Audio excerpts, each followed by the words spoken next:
The Lakers' winning streak and LeBron James's groin both get roughed up. The Dodgers have a surprise on their season opening roster, and USC's general manager says he is committed to recruiting in Southern California. Good morning. I'm James.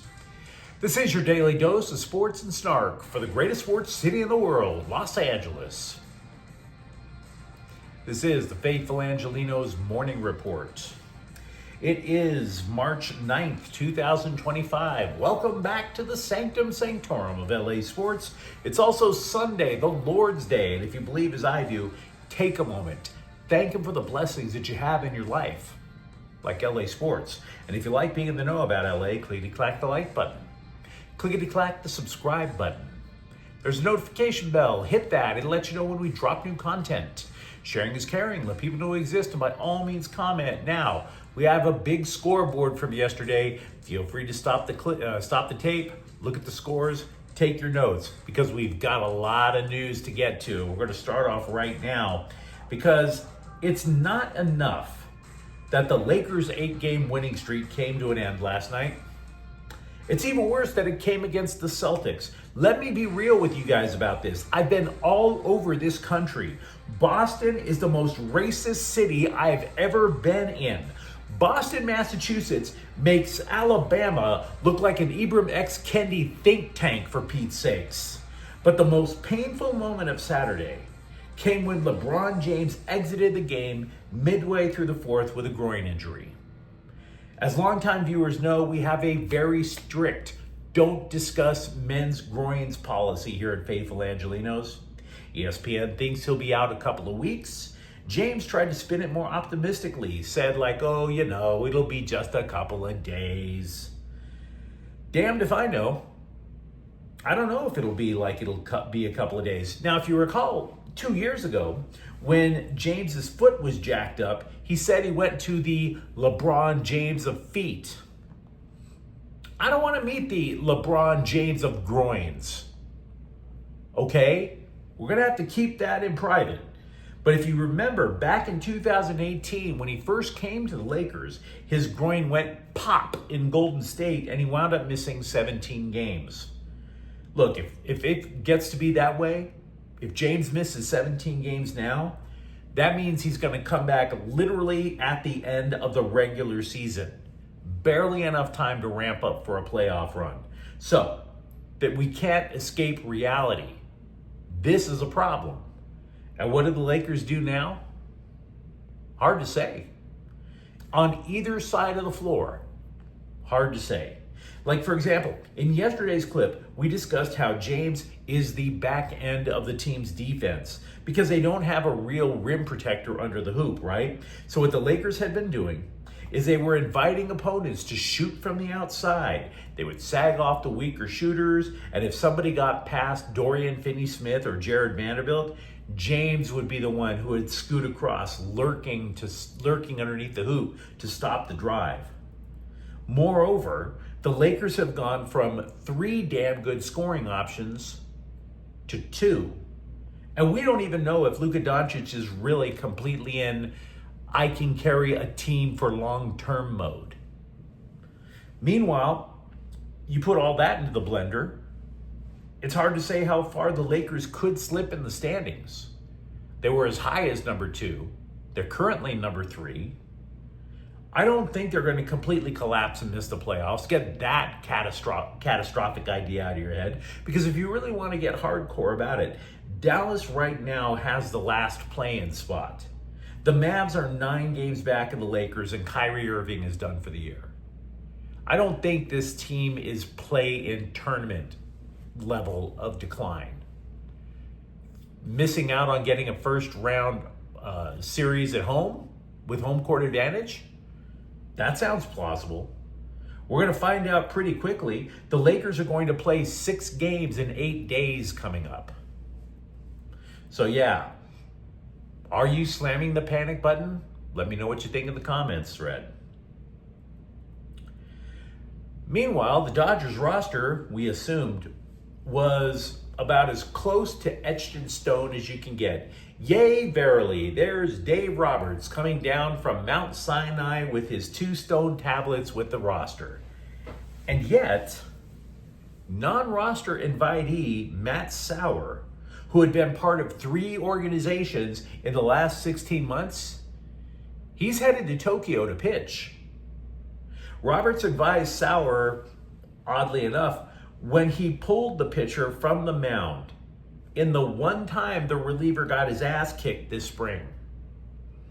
He gave up 4 runs Friday to Seattle. Roberts meets him on the mound. Don't sweat it, you're going to Tokyo. He made the 31-man travel roster. Now, Sauer was telling the scribes, he gave us all a glimpse into what it's like to be a pitcher who'd been flailing around the majors, and yet the Dodgers believe in him. What do the Dodgers do that's so different? He said in the offseason that he had a Zoom meeting scheduled with LA, and he's figuring, okay, the GM wants to talk numbers. Maybe the pitching coach has an idea or two. Nope. 10 bastards on the Zoom call. 10.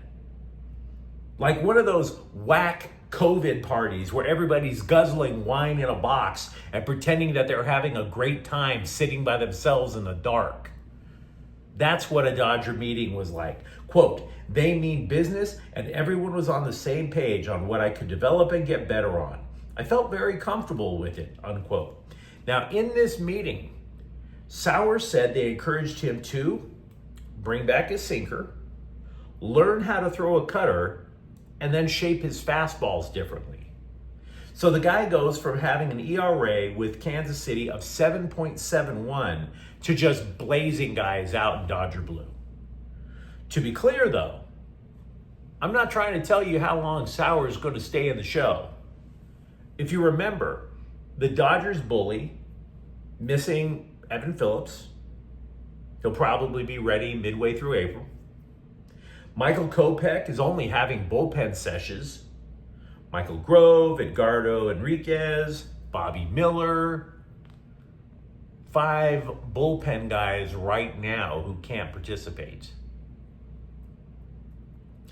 Also with the Dodgers, the Athletic have asked general managers and managers to name a standout player in their spring training. Now, Roberts chose Tommy Edman, which is not much of a surprise. Edman's going to be super vital because we don't know if Hai-Sung Kim is ready to play second base. And if he can't catch up to a Major League Baseball yet, you're looking at switching Edman from center field to second base. It matters that Edman's at the top of his game. But Brandon Gomes, the GM, wants us to keep an eye on catcher Hunter Fiducia. And now you have my attention. Because the Dodgers have been loaded at catcher for years, even after sending top prospect Diego Cartaya over to Minnesota. Fiducia has hit .313 this spring with a home run and 7 RBI in just 16 at-bats. Gomes also said Fiducia is more comfortable handling a loaded pitching staff. USC football general manager Chad Bowden said that he doesn't have to be told how many elite prospects there are in Southern California. Oh, he's aware. And if you've been one of those USC fans who've been begging and pleading for Lincoln Riley to stop the love affair with the Southeast and just keep recruiting at home, reclaim California away from Oregon, rest assured, Bowden hears you. So, he told The Athletic that he researched USC's roster from the Pete Carroll era and discovered that more than 80% of the players were recruited from the state. Quote, history repeats itself. It always does, unquote. And then Bowden added, quote, I think the 26th class is the best class California has had in 2 decades, unquote. Now, maybe that's true. Maybe. It's a good class. There are 12 prospects in the national top 100 that come from this state. He also said He wants people to find out how strong the Trojans NIL program is going to be. So, yeah, they're meaning business. Now, as for the current roster, USC has needs on both lines, linebacker, corner, and receiver. And by the way, while we're on the subject of USC, switching over to basketball, the LA Times appears to have erroneously reported on their website that the Trojans are going to be playing in the first round of the Big Ten tournament on Wednesday. That's not necessarily true. They actually might get eliminated today. Only 15 of the 18 schools in the Big Ten make the tournament. USC is 15th, but the 16th place team is Iowa, and they're going to be playing Nebraska this morning at 9:30. If the Hawkeyes win, they pull into a tie with USC. Now, I'm going to be real with you. I have no idea what the tiebreaker is. None. Either way, let's be honest with ourselves. 15th in the conference? Nothing to exactly toot your horn about, guys.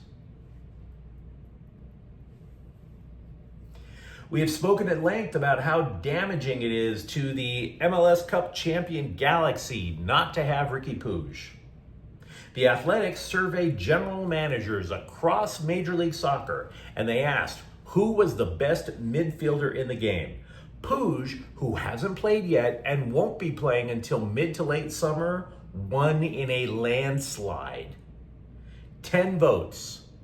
6 more votes than the guy who finished in second.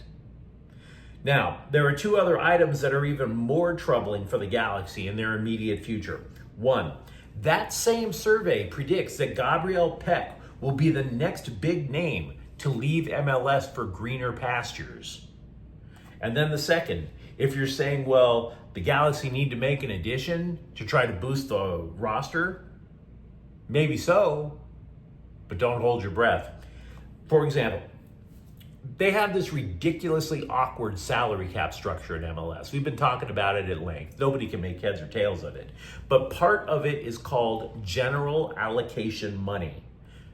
General allocation money. The Galaxy have none available. 0. Not a dime of gam. This is according to a major Galaxy podcast called Corner of the Galaxy. Now, the same survey also said Dennis Bouanga of LAFC is the best attacker in the league, not named Lionel Messi. Bouanga was called, quote, an aggressive son of a bitch, unquote. And by the way, other front offices named LAFC as having the best front office in MLS. But you let me know what you think in the comments thread. Is it panic time for the Lakers? Particularly until LeBron James sees the LeBron James of groins.